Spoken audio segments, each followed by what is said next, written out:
What's up, y'all? Hope y'all doing good. I'm Anthony K. Thomas from Wrestling with Rumors, and welcome to a SummerSlam results show for night one. Let's get into all of it. Let's not waste any time. The ups, the downs, the boos, the cheers, all of it.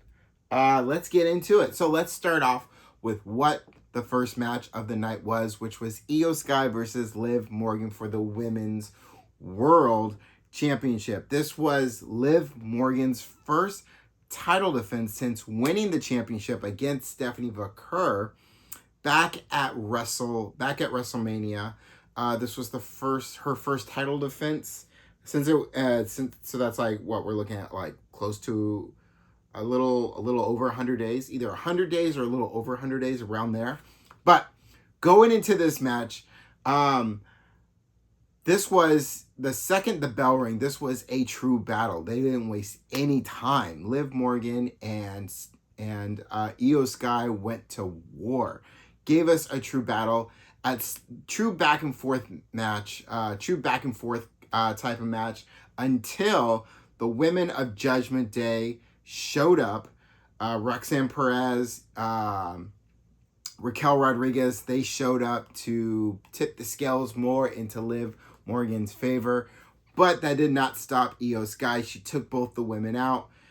Continued on with the match, kept going strong, and at times it felt like Io Sky was going to win, but Liv Morgan showed up with something a little more tonight, a little something extra for this championship match, and came out the other side still Women's World Champion. Now, I went into this match, and I think I'm not alone in this in saying that I think a lot of people, including myself, went into this match thinking that this was going to be Io Sky's match to win. How she beat Liv Morgan at Queen of the Ring to become Queen of the Ring, and then to want to run it back and go after Liv Morgan again, but this time for the Women's World title, thinking that, oh, Io Sky's got this match won. She's going to win this match. That wasn't the case. Liv Morgan shut the doubters up, and everyone who thought and really believed that Io Sky was going to win, like myself. Liv Morgan won, once again proving why she is the greatest women's champion of all time, as she would say. But overall, I enjoyed this match. It was a good first match to kick it off. They set the bar for this match. They blew the roof off of the place for this match. I am not surprised. It was a really good match. True battle. Second match of the night was a 6-man tag. Bloodline on one side, the Usos and Jacob Fatu. LA Knight, Royce Keys, Solo Sikoa on the other side. This was a match that I believed was going to go to the Bloodline. And as soon as we got into this match, this was another match that just really was a battle of a match that was taking place inside the ring, outside the ring. Solo Sikoa in the beginning of this match mocking his older brother Jey Uso with the yeeting and the running back one time. I mean, Solo Sikoa was really showing out his goofiness, his goofy side and entertaining side. It was great. I loved watching it. Very entertaining, very funny. Really leads to believe that Solo Sikoa, being the babyface, will extend, as I hope it will, at least until we get to Survivor Series for War Games. Anyway, this 6-man tag ends with LA Knight, Royce Keys, Solo Sikoa getting the win in this match. And I really thought this was going to be the Bloodline getting the win in this match. And leaving it where Knight, Keys, and Sikoa continue to chase the Bloodline. But this could be a thing where now it's flipped and the Bloodline wanting to get that win back. And especially however the main event tomorrow night goes between Roman Reigns and Seth Rollins, no matter how that goes, Roman Reigns is going to have words to say about how that 6-man tag ended for the Bloodline. And the Bloodline is definitely not done with LA Knight, Royce Keys, and Solo Sikoa. Even though they got the loss, and Knight, Sikoa, and Keys got the win in this match. I've been saying their name a lot today. But even though they got the win in this match, I still believe this is just the first of many that will lead in what is this story that will lead to War Games, and that will add more to the bloodline and more to what LA Knight, Royce Keys, and Solo Sikoa are, and add more to that to make them War Games ready as far as teams. So I still feel like it's still the beginning. We're in the beginning stages of this thing. Up next was Gunther versus Nick Aldis, and I was excited. This was one of those matches on the card where I was excited for. Since Nick Aldis made his debut in WWE as a GM, I was excited to have Nick Aldis in WWE because I've wanted him in WWE for a long time. And I wanted him to have those moments, those matches in the ring. But when he came as a GM, at first I was a little disappointed because I wanted him to be in WWE as a competitor. But as the years progressed with him as GM, he turned out to be one of the better GMs in a long time for SmackDown. So I enjoyed Nick Aldis as a GM and how he interacted with his roster. And when this situation with Gunther came into place, I was like, oh, it looks like we're finally going to get something with Nick Aldis. It felt like a few times that we might get something with Nick Aldis and Randy Orton, with the number of times Randy Orton has RKO'd Nick Aldis, but it never went that far. It never got to that level between Aldis and Orton.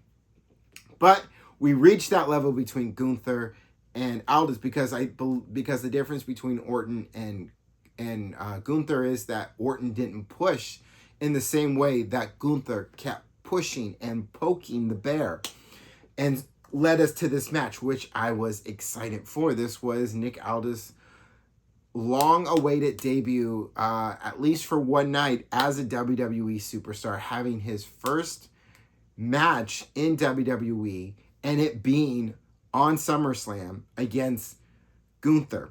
Incredible. Gunther, the career killer, the ring general, both men having something to lose and gain in this match. At the end of this match, Nick Aldis went down swinging, went down as a fighter, as a man who got into the ring and handled his business when someone pushes you too far.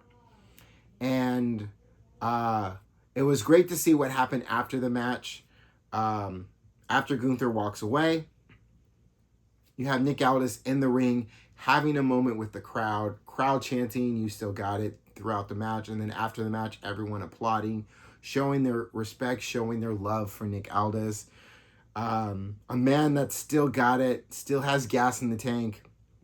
And then Mickie James, his wife, and his kid get into the ring, showing how proud they are of Nick Aldis, of their husband, father. So that was a really great moment for Nick Aldis, and it was a great match for Nick Aldis to have. And I'm just really glad that he got to finally have that match in WWE. As far as what happened after SummerSlam, in Nick Aldis' case, Nick Aldis was getting interviewed by Kathy Kelly, and then here comes Triple H, and Nick Aldis hands Triple H his letter of resignation, and Triple H takes the resignation, holds it in his hand, tells Nick Aldis that he believes in what he did inside that ring against Gunther, and then proceeds to tear up the resignation letter and then reinstates Nick Aldis as the GM of SmackDown, telling him time to get back down to business, calling it down the line, all that good stuff. So when Friday comes around, Nick Aldis will be back as our GM for SmackDown. That is great news. Next match On the next match up was the Bellas, Nikki and Brie Bella, and Paige versus Fatal Influence. This match came together fairly quickly right after Brie and Paige lost the tag team titles, and then Fatal Influence goes on the attack on Paige and Brie Bella. And then Nikki Bella returns, clearing the ring, and then it turns into a 6-woman tag. Now, this 6-woman tag, I believe, was serving two purposes: what was going to happen for them in this match and what was going to happen after this match. This match served as a match to help push Fatal Influence in an up direction, in pushing them in the right direction, to give them a little bit of a rub from veterans in the ring, and give this young class, give these women who are just beginning their career on the main roster, give them that rub, a sense.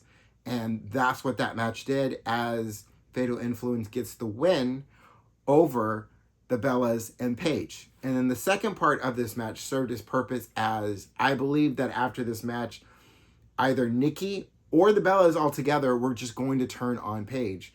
And that's exactly what happened. The Bellas turn on Paige, and leaving Paige in the ring. Paige wondering what the hell is going on. Why are you doing this? As Nikki goes up the ramp, you hear her say to the camera, "No one takes my spot." Now, as far as what comes next, whether or not Brie Bella is going to be okay, because she did suffer a bit of a shoulder injury, so we don't have the full updates if she's going to have to take some time away. Whatever is going to happen, I'm sure we'll learn either by Monday or by Friday. But as far as what comes next, it's Nikki Bella versus Paige. Now, when does that happen? It hasn't been announced yet. It'll probably be announced tomorrow. But if there is going to be a WrestlePalooza next month, that's probably where this match will happen. We'll slowly build this up. This will set Paige up to have her first singles, essentially her first singles match without being part of a team or anything like that. Getting her to go. This will be her first singles run since returning. Because when she came back to replace Nikki Bella because she was out from injury, to be part of this team with Brie Bella. Now that's done with, and Paige now taking her rightful spot as a singles competitor, and starting with Nikki Bella, and then seeing where that goes from there. Maybe in a women's United States Championship match, maybe a women's Intercontinental Championship match, maybe a women's World Championship match, maybe a WWE Women's Championship match.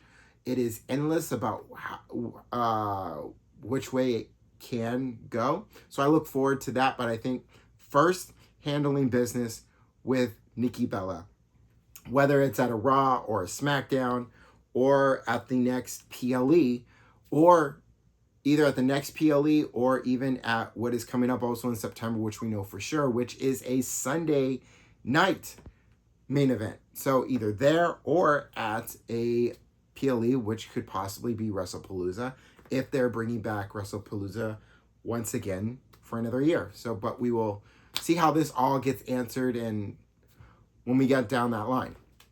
But overall, that match, I would say that match was really a match that was right in the middle. It was serving a purpose, and I believe that match served its perfect purpose. It was a good enough match, but it served its purpose, or it served its purpose for what it was meant to do for Fatal Influence, and what it was meant to do to set up a rivalry between the Bellas and Paige. So excellent. All right, up next.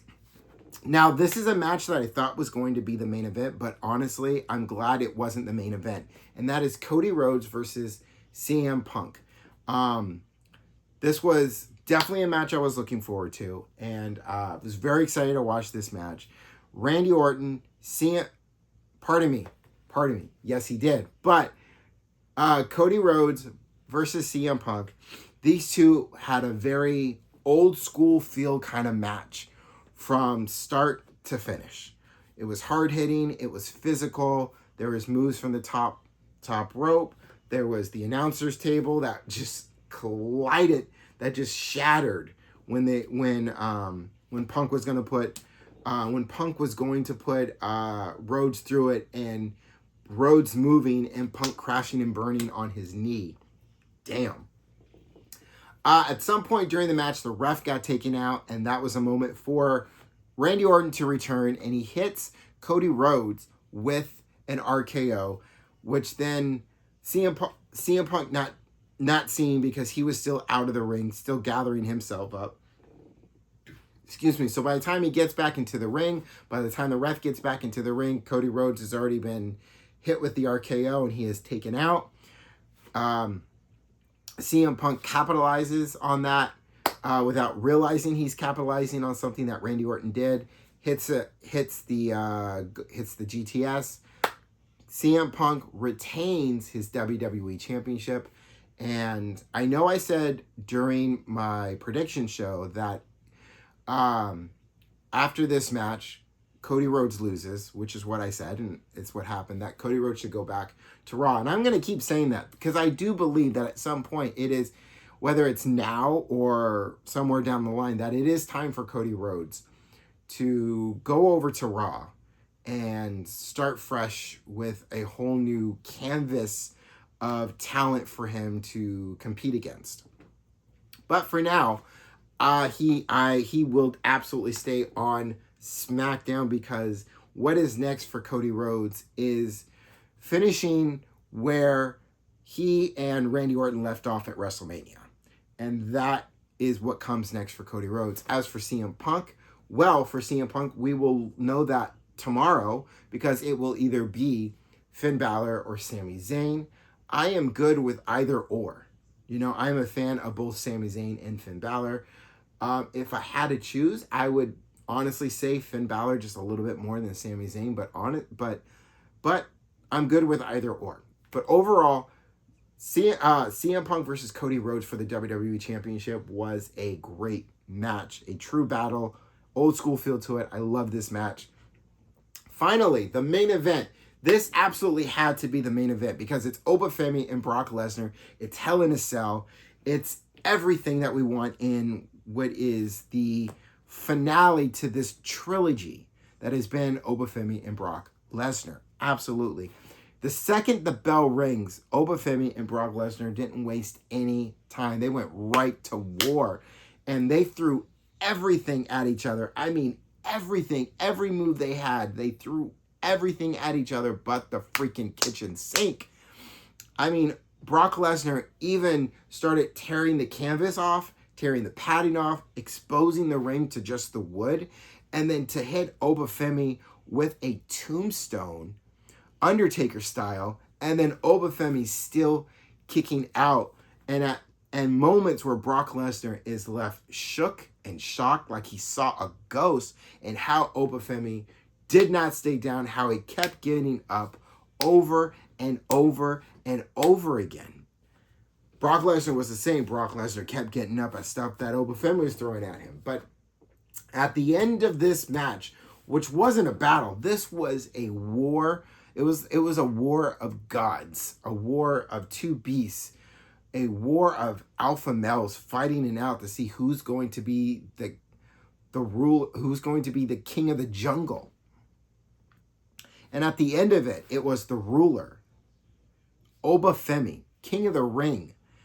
Obafemi won this match. Loved this Hell in a Cell match. They told a great story from start to finish in this trilogy that was Obafemi versus Brock Lesnar. And after the match, something happened that is very rare. You're in rarefied air in this moment when it comes to Brock Lesnar, because Brock Lesnar gets back into the ring and looks like he's going to shake Obafemi's hand, but instead he gives Obafemi a hug, raises Obafemi's arm up, and then to add more to it, stamps the approval of Obafemi, taking the mic and actually saying publicly in front of everybody so they can all hear it, so that they all know without any doubt that Brock Lesnar is the past, Obafemi is the future, passing essentially passing the torch on to Oba Femi, a rarefied air moment for Brock Lesnar. Brock Lesnar doesn't just do that for anybody, and he did that for he did that for Oba Femi, and then he shakes his hand on top of that. I mean, a great moment of a sign of respect, something you don't see from Brock Lesnar, I would dare say, at all. So it was a great moment. As far as whether or not this is it for Brock Lesnar, he did not leave his boots in the ring. When he went back into the ring, he took his gloves off, he took his elbow pads off. But as far as him retiring, if he's actually done, there has been speculations that after this match with Oba Femi, that Brock Lesnar is gonna take an extended amount of time off, and that we'll probably see him again probably one more time at WrestleMania in Saudi Arabia, possibly. There has been speculations for that. But at the end of the day, whether or not Brock Lesnar comes back, respect for Brock Lesnar for everything he's done inside that squared circle, and especially even more for what he just did for Oba Femi. So all of that, I would just say thank you, Brock, and we will see what the future holds for Brock Lesnar, whether he comes back or not. But that'll do it for at least night one of this SummerSlam results show. I'll be back tomorrow for night 2. Overall, SummerSlam from start to finish was a good time. Moments when I was at the edge of my seat. I enjoyed myself very much for night 1 of Survivor Series. I was in a feel-good moment. I was in a vibe, and I was loving every second of it. But I'm looking forward to night 2. So much more to look forward to in night 2, and we'll talk about it all here tomorrow for night 2. For now, I'm Anthony K. Thomas from Wrestling with Rumors. If you haven't yet, go ahead and hit that subscribe button so you keep up when all new episodes of Rumor of the Day, Wrestling with Rumors, and when stuff like this comes out. When I do a results show for a PLE, like I usually do for like the Big Four, like a Royal Rumble, a WrestleMania, SummerSlam, and one that I will do for Survivor Series. Sometimes I'll also just do one for the other PLEs as well. Mostly I do, but it is what it is. But anyway, hit that subscribe button, hit that like button, leave a comment, especially about what you thought about tonight's night 1 for WrestleMania.